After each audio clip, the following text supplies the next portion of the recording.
Hello and welcome. I am Exit Light and this is my channel. Today I'm going to tell you about 3 haunting places.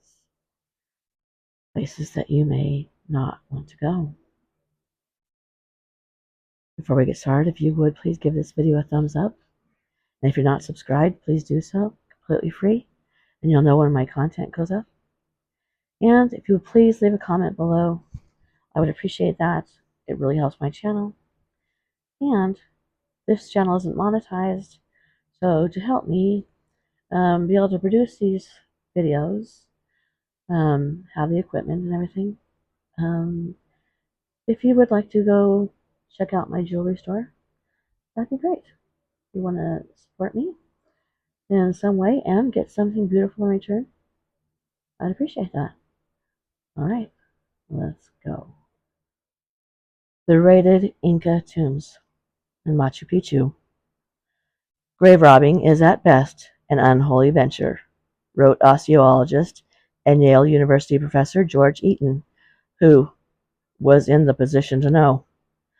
A year after his colleague Hiram Bingham became the first Westerner to uncover Peru's quote-unquote lost city of Machu Picchu, Eaton helped a second Yale expedition unearth 52 ancient Inca graves in 1912. That August, Eaton and 2 local guides opened their 26th grave, finding a female skeleton with knees pressed to her chest. Eaton thought it was the body of a priestess, and his unnerved local helpers must have agreed, because soon after, one of them did not show up for work, citing pain in his testicles. Then the second man disappeared. The fact that the people of Machu Picchu were helping to dig up their own dead ancestors led them to believe they were cursed. Mark Adams, author of Turn Right at Machu Picchu, told someone in an interview. At the very least, it meant that whatever spiritual significance the remains might have had is now gone. Inexplicably abandoned by the Inca 4 centuries ago, Machu Picchu is the most famous architectural ruin in the West. It's also one of the most mysterious, a fact that has fueled more than a few theories. From the scholarly to the superstitious.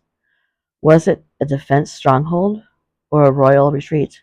Was it built by space aliens? Is it the gathering place for the ghosts of the Inca priests?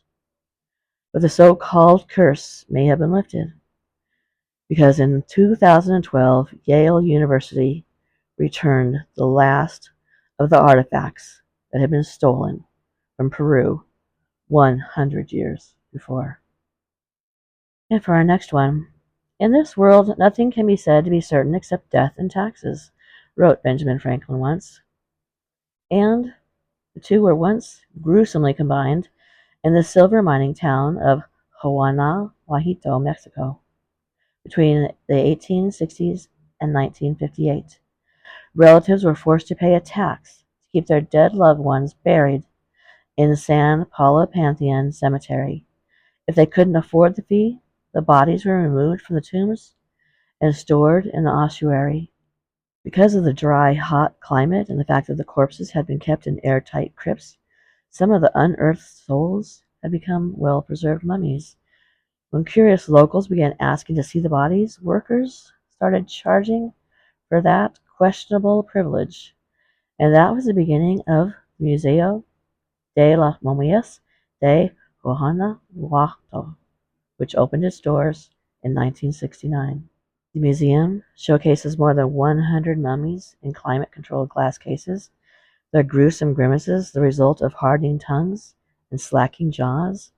And no, they were not buried alive, as some have suggested. There is even a row of babies called Angelitos and Santitos, dressed as angels and saints. The museum also contains what is believed to be the smallest mummy in the world. That is the remains of a 24-week-old fetus. Whenever dead bodies have been disturbed, you can be pretty sure that there will be ghost stories. And this place is no exception. People have reported seeing the apparition of a tall lady and hearing strange whispering sounds and the cries of babies in the building. Perhaps trying to justify the display, the museum is careful to say that the death is more widely accepted, even celebrated, in Mexico than in many other places. Fair enough, but it's a bit disconcerting to buy sugar skulls and souvenir effigies of mummies in a place where not so long ago impoverished people couldn't even pay to keep their loved ones buried. Drifting in a boat through a tangle of narrow canals in a district of Mexico City, you will find yourself heading towards an isolated island. Though it may seem like any other island at first, as you move closer, you'll start to see the dolls. Yes, dolls. But this is hardly the island of misfit toys, and more like Chucky's dream vacation. It is called Isla de las Muñecas, Island of the Dolls, home to thousands of mutilated toys hanging from trees and lying on the forest floor, eyeless skulls infested by insects. In the 1950s, Julian Santana Barrera, the island's hermit caretaker, allegedly found a drowned girl in a nearby canal, her doll later floating alongside her. Later, when he heard crying and footsteps around the shack at night, he became convinced that she was being haunted by the girl's restless spirit. Attempting to appease the ghost, he hung her doll in a tree.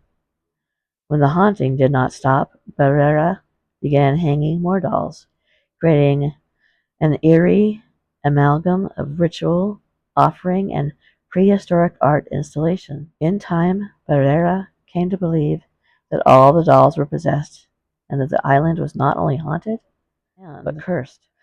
Some locals agree. Don't expect your boatman to join you on the island, for instance. Some won't even look as they approach it. Others say that they've seen the dolls moving or opening their eyes. Still others claim the toys whisper and gesture to passersby as if saying, "Join us." In 2001, Barrera reportedly drowned in the same spot as the girl. Locals believe he, too, now haunts the island, which has become a bona fide tourist attraction. Some visitors bring dolls to add to the growing collection, including a wild-haired Barbie clearly having left her dream house far behind. Thank you for coming to my channel. Good night.